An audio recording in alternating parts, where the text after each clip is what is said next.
Hello दोस्तों, आज मैं फिर से आप लोगों के बीच में एक नए टॉपिक के साथ फिर से हाजिर हूँ। आज हमारा टॉपिक है टाइप्स ऑफ केमिकल रिएक्शंस। तो आपके सिलेबस के अकॉर्डिंग आपके सिलेबस में कई सारे इक्वेशंस हैं, रिएक्शंस हैं, जैसे कॉम्बिनेशन रिएक्शन, ठीक है, decomposition reaction, double displacement reaction, double displacement reaction और ऑक्सीडेशन एंड रिडक्शन रिएक्शन। साथ ही साथ इसमें दो रिएक्शन और हैं जिसका नाम है एक्सोथर्मिक एंड एंडोथर्मिक। तो सबसे पहले आज हम आपके साथ डिस्कस करेंगे कॉम्बिनेशन रिएक्शन। तो आइए चलते देखिए, आपको नाम से ही माना कॉम्बिनेशन यानी किसी चीज का, यानी ऐसे दो सबस्टांस या ऐसे दो रिएक्टेंट जो के बीच में कंबाइन होकर एक बना दे, है कॉम्बिनेशन, कंबाइन होकर एक तैयार हो जाए तो कॉम्बिनेशन रिएक्शन है। देखो ये कह रहा है the reaction in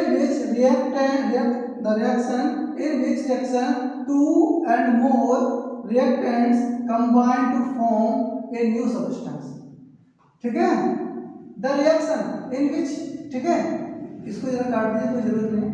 the reaction in which two and more reactant combine to form a new product, यानी एक ऐसा प्रोसेस है, एक ऐसी रिएक्शन जिसमें दो या उससे ज्यादा रिएक्टेंट मिलकर आपस में एक नया प्रोडक्ट बना देते हैं, तो उसे क्या कहते हैं? Combination reaction.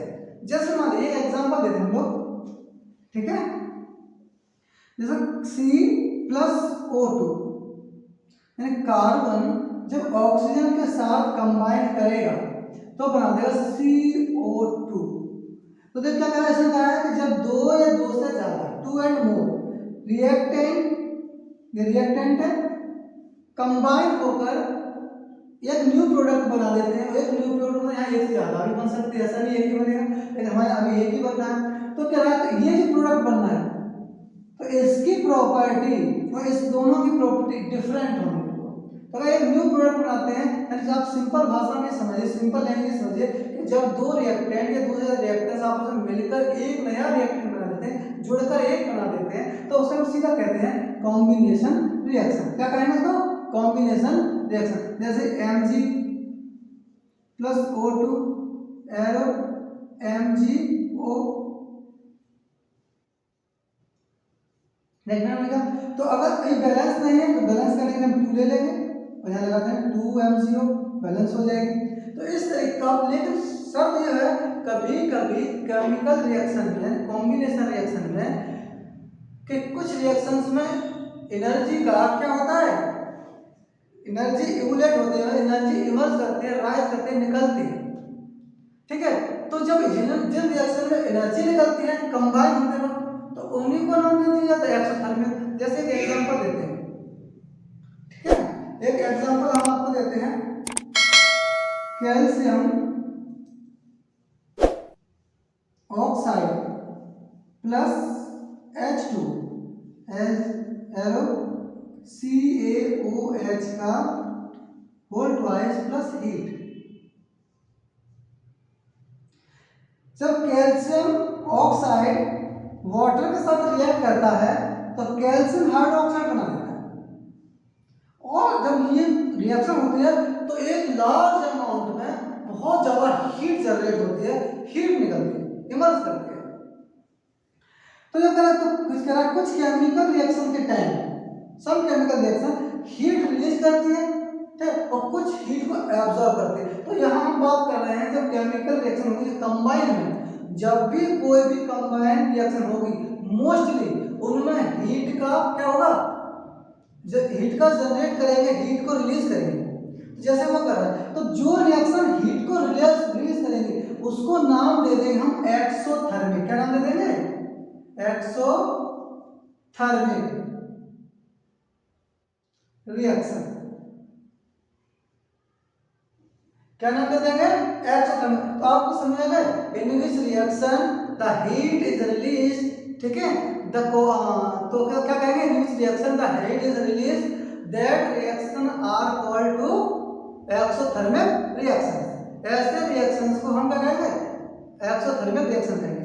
तो ऐसे ही बहुत सारे रिएक्शंस हैं जिसमें हीट जनरेट होती है। जैसे हम लेते हैं CH4 लेते हैं प्लस, यानी हम मीथेन की ऑक्सीजन से रिएक्ट कराते हैं तो हमारा बन जाता है water and heat and CO2 plus 2H2O plus heat. ठीक है, तो देखो ये हीट भी जनरेट हो गए।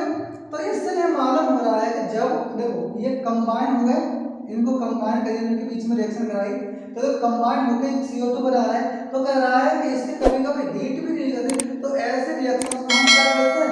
एक्सोथर्मिक रिएक्शन भी कहते हैं।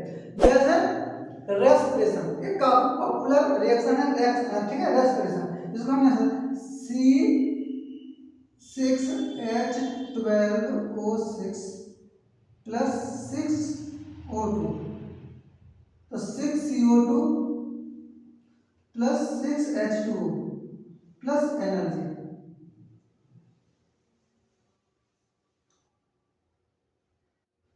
ठीक है, तो देखिए जब भी आपकी ये रेस्पिरेशन वाली है, ठीक है, कौन सी रिएक्शन है? रेस्पिरेशन। कि अगर हम जब भी सांस लेते हैं, ठीक है, तो ग्लूकोज के फॉर्म में हमारे अंदर खाना जाता है, कार्बोहाइड्रेट के फॉर्म में जाता है, तो क्या है, ऑक्सीजन के साथ रिएक्ट करेगा तो हमारे अंदर कार्बन डाइऑक्साइड बनाएगा, वाटर बनाएगा, हीट बनेगा। तो आप ये समझिए, ठीक है, कि जिन रिएक्शंस में हीट रिलीज हो रही है वो एक्सोथर्मिक रिएक्शंस हैं। ठीक है, तो आपको आई होप कि आपको समझ में आ गया होगा कि कॉम्बिनेशन रिएक्शन क्या होती हैं और एक्सोथर्मिक रिएक्शन क्या होते हैं। कॉम्बिनेशन में जिसमें दो रिएक्टर जुड़कर एक नया, ठीक है, प्रोडक्ट बना दें, ठीक है, एक नया प्रोडक्ट बना दें तो उसे हम क्या कहें? Combination reaction. और जिन रिएक्शन में उनको जुड़ते वक्त एनर्जी रिलीज हो, ठीक है, हीट रिलीज हो, हीट निकले, तो हम बोलेंगे एक्सोथर्मिक। जैसे हमने बोला कि आपका कैल्शियम हाइड्रोक्साइड, ठीक है, और मीथेन के साथ और आपका ग्लूकोज के साथ रिएक्शन है, सारे के सारे आपके क्या है? एक्सोथर्मिक। यानी एक सिंपल लाइन में कहा जाए तो ऑल द, ठीक है, कॉम्बिनेशन रिएक्शन मोस्टली, ठीक है, mostly all the combination reactions are exothermic reaction. Combination reactions हैं, सारी की सारी कैसी रिएक्शंस होती हैं? एक्सोथर्मिक होती है मोस्टली। कुछ एक्सेप्शन केस होते हैं जो नहीं होती हैं, बाकी सारी की सारी होती हैं। अब हमारा नेक्स्ट टॉपिक होगा, ठीक है, डीकंपोजिशन रिएक्शन। तो हमारा नेक्स्ट वीडियो इसी पर रिलेटेड होगा, डीकंपोजिशन रिएक्शन। मिलते तब तक हम आपके साथ नए वीडियो में, तब तक के लिए नमस्कार, थैंक यू।